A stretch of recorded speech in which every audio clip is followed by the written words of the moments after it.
સૌ આવતા ગેટ માટે અમને વધારે પ્રેરણા આપો, જ્યાં પણ અમારી ખામી રહી હોય, અને આપણે આને સક્સેસ બનાવીએ એવી મારી સૌને વિનંતી. ફરી સાહેબને થેન્ક યુ વેરી મચ. તેઓ આપણી વચ્ચે પધાર્યા આપણું ઓપનિંગ કરવા અને આપણને સૌને એક પ્રેરણા આપી છે, એક આપણને સૌને એક ઉત્સાહ આપેલો છે. તે બદલ સાહેબનો ફરી એકવાર આભાર. Thank you very much. Thank you very much. જય હિન્દ, જય જય ગરવી Gujarat. Thank you very much. Thank you, Sandeepbhai, for your welcome address. આપણી વચ્ચે શ્રી અજયભાઈ પટેલ, જીસીસીઆઈના ઇમિડિયેટ પાસ્ટ પ્રેસિડેન્ટ શ્રી પધાર્યા છે. આપનું પણ સ્વાગત કરીએ છીએ. સાથે જ મંચ ઉપર અને મંચની સન્મુખ આપ સૌને પણ અમે સહર્ષ આવકારીએ છીએ. Ladies and gentlemen, it's our privilege to invite Shri Jinal Mehta, Vice Chairman and Managing Director, Torrent Power Limited, whose leadership at Torrent Power continues to drive Gujarat's energy and infrastructure. Sir, we're requesting you for your address.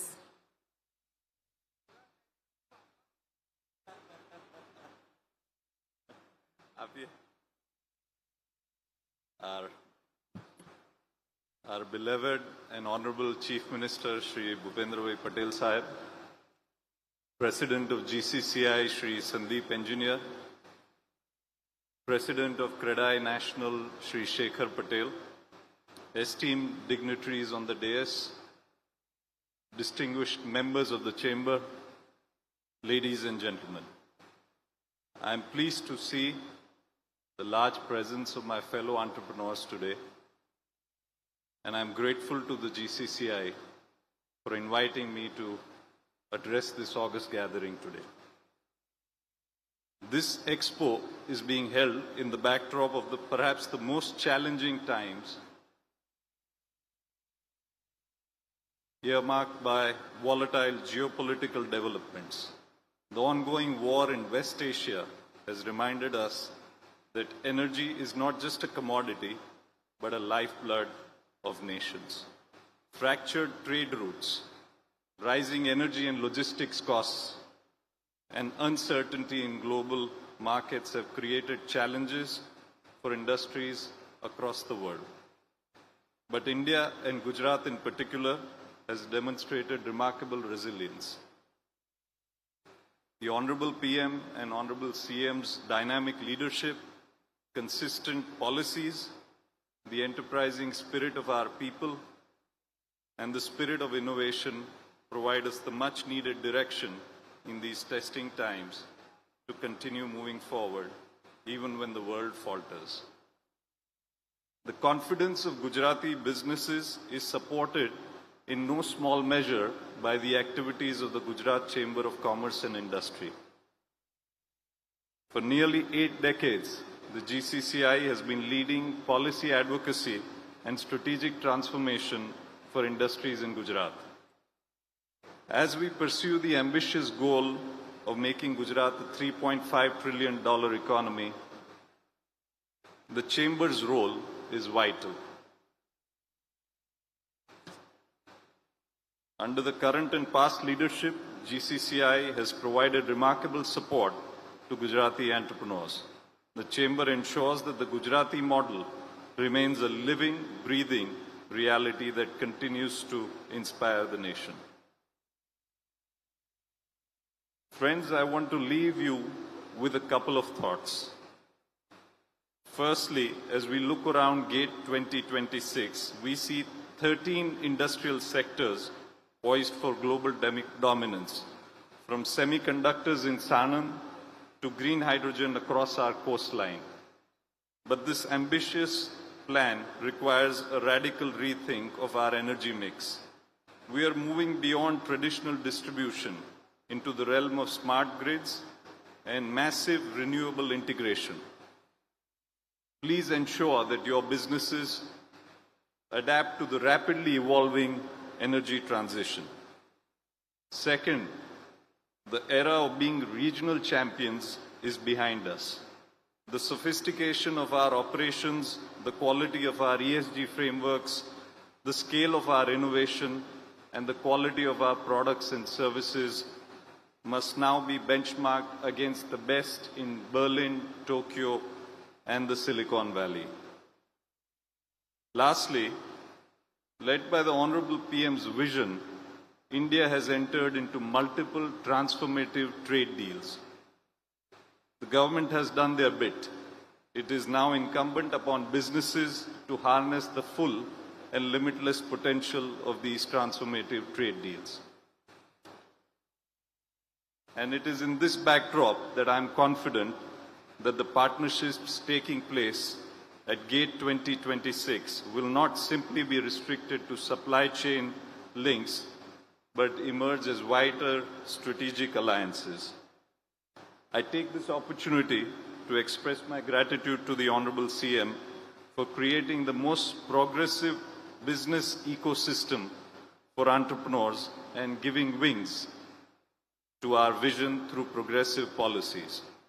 I congratulate the GCCI for organizing GATE 2026 and wish my fellow entrepreneurs the very best as you navigate these challenging times. Thank you so much. Thank you, Mr. Mehta, for sharing your inspiring thoughts. Thank you once again. આપણા માટે ખરેખર ગૌરવની વાત કહેવાય કે આજે અત્યંત વ્યસ્ત હોવા છતાં માનનીય મુખ્યમંત્રી શ્રી આજે આપણી વચ્ચે પધાર્યા છે. વિકસિત ભારતના નિર્માણ માટે, વિકસિત ગુજરાતનું નિર્માણ કરવા માટે સંકલ્પબદ્ધ અને ગુજરાતના સર્વાંગીણ વિકાસના સૂત્રધાર એવા માનનીય મુખ્યમંત્રી શ્રી ભૂપેન્દ્રભાઈ પટેલ સાહેબને આવો ખૂબ તાળીઓના આદર સાથે આવકારીએ. આપના બહુમૂલ્ય માર્ગદર્શન માટે આપને વિનંતી.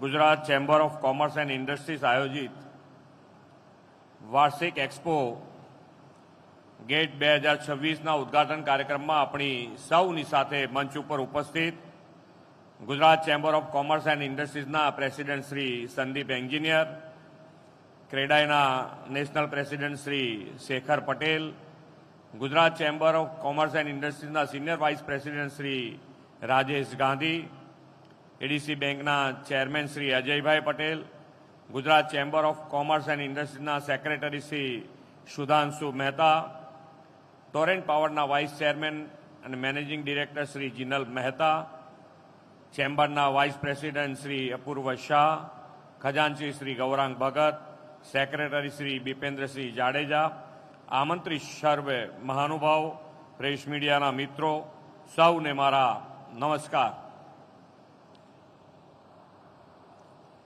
सवारे 9 वागे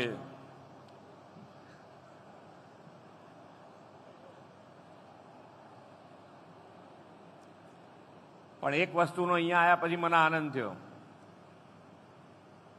के ठंडक खूब सारी छे.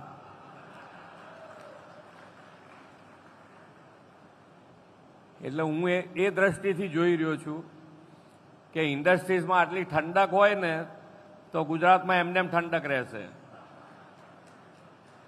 જે વૈશ્વિક પરિસ્થિતિ છે એ પરિસ્થિતિમાં આપણે બધા અવેર છીએ કે ભાઈ હવે પરિસ્થિતિ અત્યારે જે સર્જાઈ છે ભવિષ્યમાં શું થઈ શકે શું ના થઈ શકે એ બધાથી આપણે જાણકાર છીએ. પણ આપણને બધાને એક મોટો ને પાક્કો વિશ્વાસ છે કે માન્ય વડાપ્રધાન શ્રી નરેન્દ્રભાઈ છે એટલે આપણા રસ્તા સારા ને સારા જ નીકળવાના છે, કોઈ તકલીફ નહીં પડે. અને અત્યાર સુધીને એ પ્રમાણે આપણે આગળ વધી ગયા છે. વિશ્વ નેતા અને યશસ્વી વડાપ્રધાન શ્રી નરેન્દ્રભાઈ મોદીના નેતૃત્વમાં આપણે ખૂબ જ ઝડપથી વિશ્વની ત્રીજી મોટી આર્થિક વ્યવસ્થા બનવા તરફ આગળ વધી રહ્યા છીએ. વડાપ્રધાન શ્રી મોદી સાહેબે અવારનવાર કહ્યું છે કે વેપાર ઉદ્યોગ તો ગુજરાતીઓના જીન્સમાં વણાયેલો છે. તેમણે વેપાર ઉદ્યોગની આ કુનેહને વિશ્વભરમાં વિસ્તારવાના અનેક આયામો સફળતાપૂર્વક પાર પાડ્યા છે. વડાપ્રધાનશ્રીના માર્ગદર્શનમાં ગુજરાત આજે trade and traditional, commerce and culture, industries and એન્ટરપ્રિન્યોર્સની ત્રિવેણી રોલ મોડલ બન્યું છે. ઉદ્યોગના ઉત્સાહને વેગ આપતા ગુજરાત વિઝન ગ્લોબલ એમ્બિશનની થીમ સાથે ચેમ્બર ઓફ કોમર્સે ગેટ 2026 એક્સપોના આયોજન માટે ખૂબ ખૂબ અભિનંદન પાઠવું છું. ગુજરાતના ઉદ્યોગને નવી દિશા મળે, રાજ્યમાં આંતરરાષ્ટ્રીય કંપનીઓ પોતાનો કારોબાર શરૂ કરે અને ગુજરાતની ક્ષમતા દેશ દુનિયા જાણે તે માટે વડાપ્રધાનશ્રીએ વાઇબ્રન્ટ ગુજરાત સમિટ શરૂ કરાવી. આ સમિટના આયોજનથી લઈને એક્ઝિક્યુશનમાં ચેમ્બર સરકારની સાથે રહી છે. ઉદ્યોગ જગતને રાજ્ય સરકારની નીતિઓ વિશે જાગૃત કરવા માટે, બજેટ વિશે માહિતગાર કરવા માટે ચેમ્બર ઓફ કોમર્સ અવારનવાર પરિસંવાદોનું આયોજન કરે છે. વડાપ્રધાન શ્રી નરેન્દ્રભાઈ મોદીના નેતૃત્વમાં ગુજરાત પોલિસી ડ્રીવન સ્ટેટ બન્યું છે અને સરકારને પોલિસી મેકિંગમાં ગ્રાઉન્ડ રિપોર્ટ અને ફીડબેક આપવાનું ખૂબ જ મહત્વનું કામ ચેમ્બરે કર્યું છે. ઉદ્યોગના પ્રશ્નો સરકાર સુધી પહોંચાડીને એક પ્રકારે તમે ઉદ્યોગ જગત અને રાજ્ય સરકાર વચ્ચેના મહત્વના સેતુ બન્યા છો. સૌનો સાથ, સૌનો વિકાસ, સૌનો વિશ્વાસ અને સૌના પ્રયાસ મંત્રને ગુજરાતે 100% સાકાર કર્યો છે. વડાપ્રધાનશ્રીની વિઝનરી લીડરશીપમાં આપણે રેડ ટેપિઝમ નહીં, રેડ કાર્પેટિઝમની કાર્યશૈલી વિકસાવી છે. ઇઝ ઓફ ડુઈંગ બિઝનેસને સતત વેગ મળે તેવો પ્રોએક્ટિવ અભિગમ અપનાવ્યો છે. આદરણીય વડાપ્રધાનશ્રીએ વિકાસ માટે ઉદ્યોગોને આત્મનિર્ભર બનાવવા પર ખાસ ભાર મૂક્યો છે અને તેના પરિણામે નક્કર ઔદ્યોગિક વિકાસ થયો છે. તેમના આ અભિગમના કારણે મેક ઇન ઇન્ડિયા અભિયાનથી મેન્યુફેક્ચરિંગ સેક્ટરને નવી ઉર્જા મળી છે. પહેલા આખી દુનિયા ભારતને એક ગ્લોબલ માર્કેટ તરીકે જોતું હતું, આજે એ જ ભારતને એક મોટા મેન્યુફેક્ચરિંગ હબ તરીકે જોઈ રહી છે. આપ સૌનું પણ એમાં મહત્વનું પ્રદાન છે. Automobile, mobile manufacturing, medical equipment, રમકડા જેવા ક્ષેત્રમાં ભારત ગ્લોબલની લીડ લઈ રહ્યું છે. હવે green growth, renewable energy, EV, manufacturing, AI જેવા ઇમર્જિંગ સેક્ટરમાં પણ ગુજરાત અગ્રેસર બનવા તરફ આગળ વધ્યું છે. આવનાર દિવસમાં ભારત સેમિકન્ડક્ટર ક્ષેત્રમાં હબ બનવા તરફ આગળ વધી રહ્યું છે. તાજેતરમાં જ વડાપ્રધાન શ્રી મોદી સાહેબના હસ્તે સાણંદમાં 2 સેમિકન્ડક્ટર પ્લાન્ટના લોકાર્પણ થયા છે. આ પ્લાન્ટ શરૂ થતા હવે ગ્લોબલ સેમિકન્ડક્ટર સપ્લાય ચેનનો મહત્વનો હિસ્સો બનવાના છે. ગુજરાત દેશના જીડીપીમાં 8.3%નો ફાળો, ઔદ્યોગિક આઉટપુટમાં 18%નો ફાળો અને કુલ એક્સપોર્ટમાં 31%ના ફાળા સાથે આજે ગુજરાત અગ્રેસર છે. છેલ્લા દાયકામાં આપણે 12% CAGR હાંસલ કર્યો છે. તે પણ રાષ્ટ્રીય સરેરાશ કરતાં વધુ છે અને વિકસિત ગુજરાત 2047 દિશામાં સુચારુ રીતે આગળ વધી રહ્યું છે. વેપાર ઉદ્યોગ જગતની સક્રિય ભાગીદારી આ વિકાસ યાત્રામાં રહી છે અને આવનાર સમય પણ રહેશે એવો મને વિશ્વાસ છે.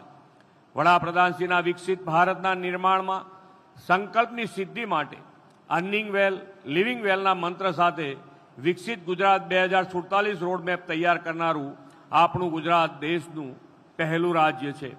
આ રોડમેપમાં આપણે 2047 સુધીમાં રાજ્યના અર્થતંત્રને $3.5 ટ્રિલિયન સુધી લઈ જવાનું લક્ષ્ય રાખ્યું છે. એ માટે પણ આપ સૌનો પરિશ્રમ અને સહયોગ રાજ્ય સરકાર માટે પ્રેરણા બનશે. વિકસિત ભારત 2047ના સંકલ્પને સાકાર કરીને ગુજરાતની ક્ષમતાને વિશ્વ સ્તરે વિકસાવવામાં GCCIના ટ્રેડ એક્સપોની આ બીજી કડી પણ પહેલી કડી કરતાં પણ વધુ સફળ નીવડે એવી શુભકામનાઓ સાથે વિરમું છું. ભારત માતા કી જય. વંદે માતરમ. જય જય ગરવી ગુજરાત. આપના બહુમૂલ્ય માર્ગદર્શન માટે માનનીય મુખ્યમંત્રી શ્રી આપનો ખૂબ ખૂબ આભાર. And now it's time for national anthem. બધાને વિનંતી છે આપણે સૌ પોતપોતાના સ્થાન પર રાષ્ટ્રગીતના સન્માનમાં ઊભા થઈશું.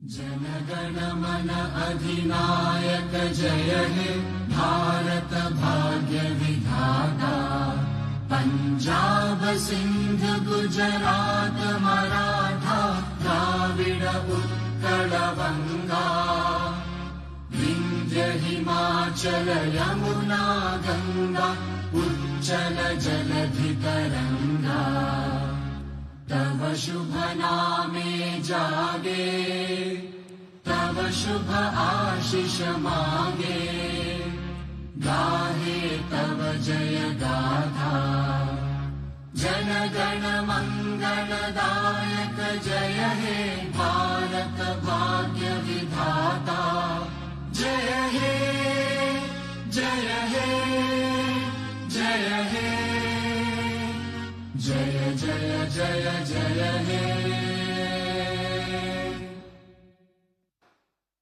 ભારત માતા की ખૂબ ખૂબ આભાર માનનીય મુખ્યમંત્રી શ્રી આપની ગરિમાપૂર્ણ ઉપસ્થિતિ માટે આપના શુભ હસ્તે આપે ગેટ 26 નું ઇનોગ્રેશન કર્યું એના માટે અને અહીંયા આવી અમને સૌને આપના પ્રેરણાદાયી વિચારોથી માર્ગદર્શિત કરવા માટે આપનો હૃદયપૂર્વક આભાર માનીએ છીએ માનનીય મુખ્યમંત્રી શ્રી તેમજ પધારેલા સૌ મહાનુભાવોનો અંતઃકરણપૂર્વક આભાર આવો એકવાર જોરદાર તાળીઓ સાથે સાહેબનો આભાર માનીએ